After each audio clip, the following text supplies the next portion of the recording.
Olá, meu nome é Ariane, eu tenho 25 anos. Eu resolvi fazer esse vídeo para contar um pouco sobre quem está descobrindo a hipertensão pulmonar. E eu vou contar como que eu descobri. Vou resumir um pouco. Eu nasci com uma cardiopatia, que é a cardiopatia CIA, que é aquele famoso conhecido como sopro, só que era para ter feito a cirurgia assim que eu nasci. Só que na época ela estava sendo uma cirurgia de muito risco. Então os médicos optaram por esperar e me colocar na fila. Então eles me colocaram na fila. Com 7 anos eu cheguei a ir para a mesa de cirurgia, só que chegou um caso mais grave de um senhor na minha frente e aí eles não fizeram a cirurgia. Eu voltei para casa e fiquei na fila novamente. E com 12 anos eu decidi que eu não queria mais ficar esperando, porque eu estava esperando todo aquele tempo e nunca chegava a minha vez, todos aqueles anos, já 12 anos de espera e nada. Então eu mesma decidi que eu não queria mais fazer o acompanhamento. Só que assim, não era só por conta da demora, mas também porque atrapalhava meus pais. Meu pai, ele saía às vezes do serviço para poder me buscar, ou então saía do serviço para poder me levar, porque era muito longe da minha casa até a Unicamp. Então, a gente perdia muito tempo, a gente ficava o dia inteiro lá só para fazer um exame ou só para fazer o acompanhamento. Então eu mesma decidi, não só por mim, mas também pelos meus pais, né, da rotina deles, que eu não queria mais fazer o acompanhamento. Então, quando eu não tinha sintoma nenhum. E quando eu fiz 18 para 19 anos, aí que eu comecei a ter os sintomas, que começou com falta de ar e cansaço muito frequente. Tipo, eu abaixava, aí parecia, sabe quando você abaixa e fica tudo branco? Então eu ficava assim e sentia falta de ar. Às vezes por eu abaixar só já sentia falta de ar. E foi aí que com 21 anos mais ou menos eu decidi voltar no médico para poder fazer acompanhamento novamente e entrar na fila de cirurgia.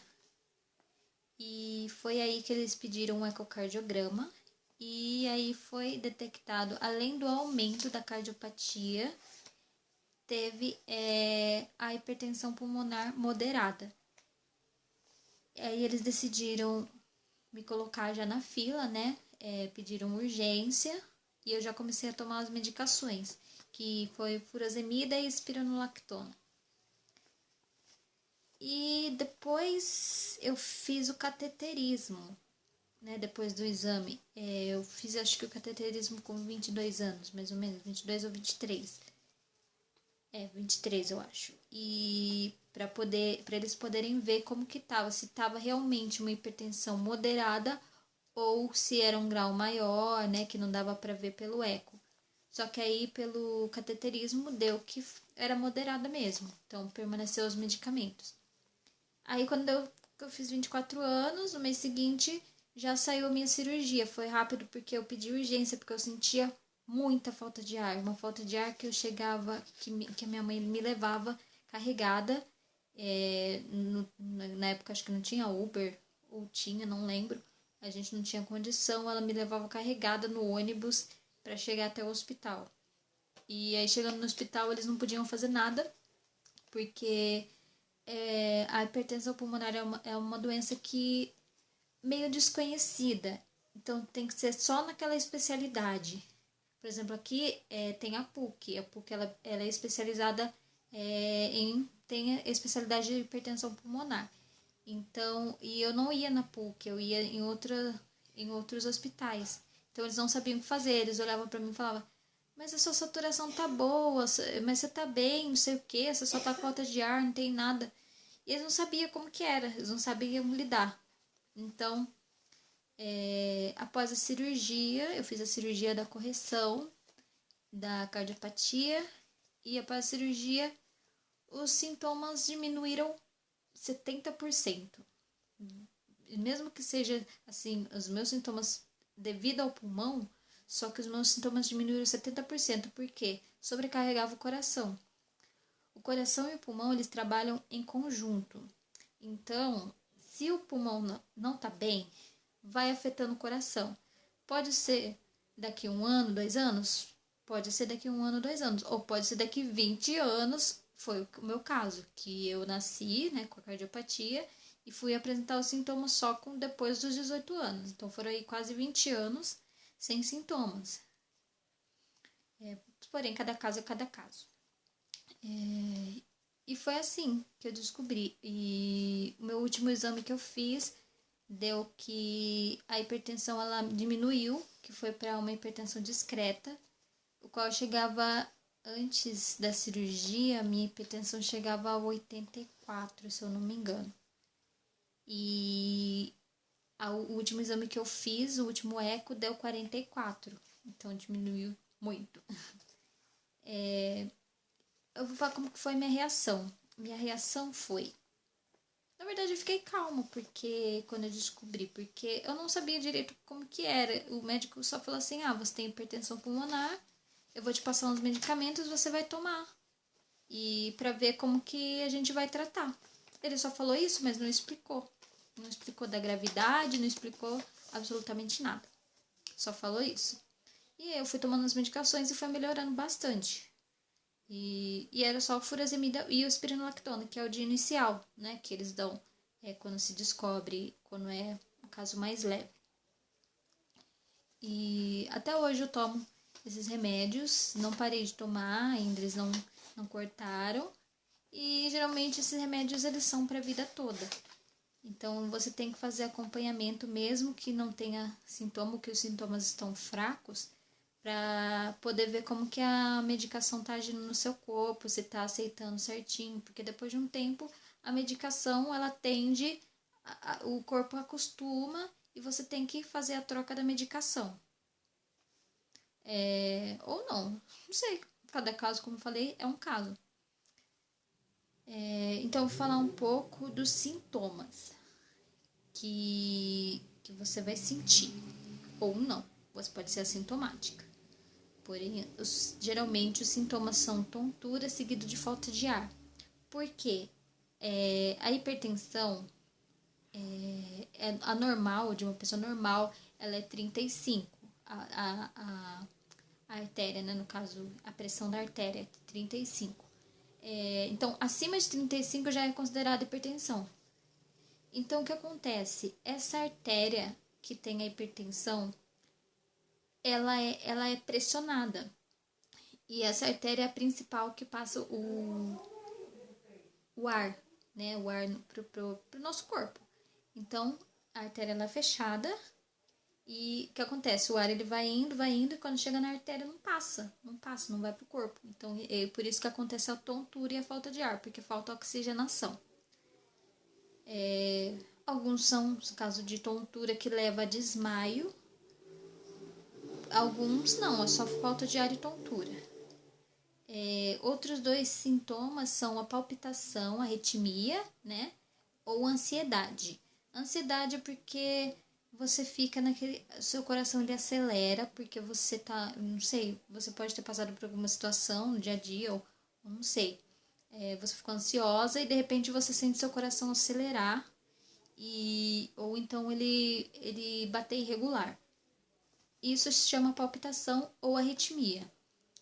E antes de eu fazer cirurgia, eu sentia direto. Todos os dias eu tava ruim. Depois da cirurgia, às vezes eu sinto, só que é uma coisa assim rápida.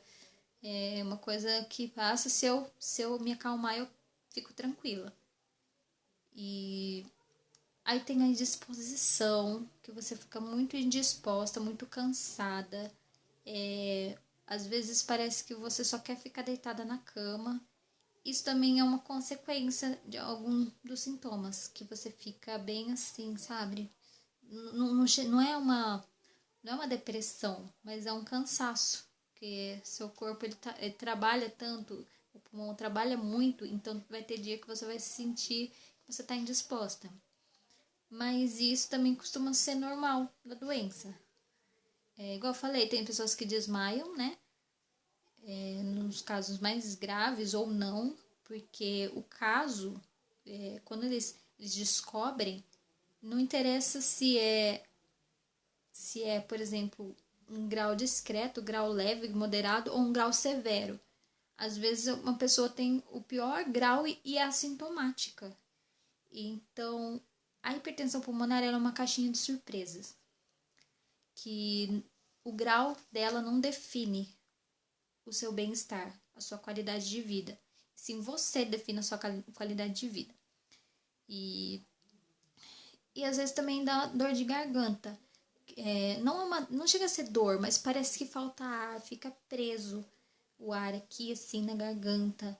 Então você fica, sabe, meio eufórico para falar. Então às vezes você tem que diminuir, tem que conversar menos, ou tem dia que você vai ficar mais quietinha, mas não é porque você quer, mas é porque você, sabe, quando você fala cansa. Às vezes acontece isso comigo, eu tô falando bastante, às vezes eu fico um pouquinho cansada.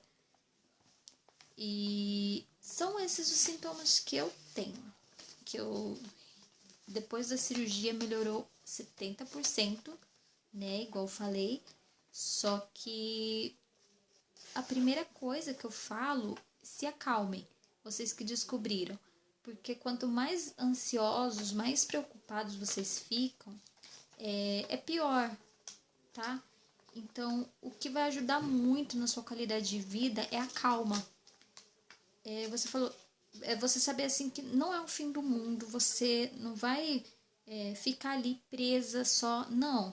Você vai ter uma vida normal, só que você não vai poder fazer muito esforço. E alguns casos o médico libera para fazer exercício, pode ter uma vida normal. No meu caso, o médico falou que eu poderia ter uma vida normal. E alguns casos não, alguns casos eles não liberam nem para fazer exercício, entendeu? Então, meu conselho é: faça o acompanhamento certinho. Você que já ajustou a medicação, segue aí uma alimentação que o médico passar para você. Talvez uma outra hora eu gravo um outro vídeo falando sobre alimentação, sobre como que é. E é isso. Vocês têm que ter calma, você tem que ter paciência. E todo mundo vai ter que ter paciência com você também, porque muitas pessoas não sabem como que é. A maioria não sabe o que é hipertensão pulmonar. Então elas vão ficar tipo, você tá fazendo drama, você nem tá cansado, você tá normal. Mas, gente, só a gente que passa por isso sabe como que é. Então é isso. E hoje em dia eu tomo ainda espironolactona e furosemida.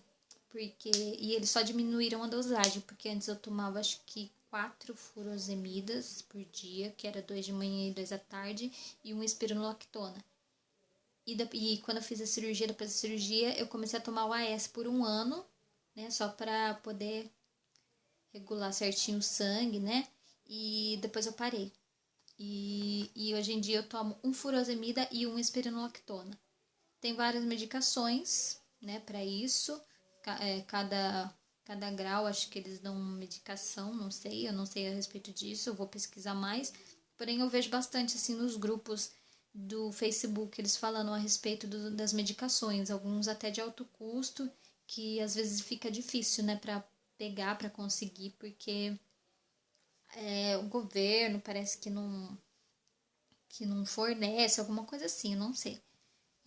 Porém, graças a Deus, nunca tive dificuldade das medicações, tanto que as medicações que eu tomo são super baratas, então quando falta no posto eu consigo comprar, porque parece que uma cartela é R$ 5, R$ 6, mais ou menos, mas é difícil faltar no posto, e quando eu pego no posto eu pego tipo para 100 dias, então eu pego o quê? 2, 3 vezes por ano a medicação do furosemida, e o espironolactona eu pego assim, um mês sim, um mês não, parece. Então é isso.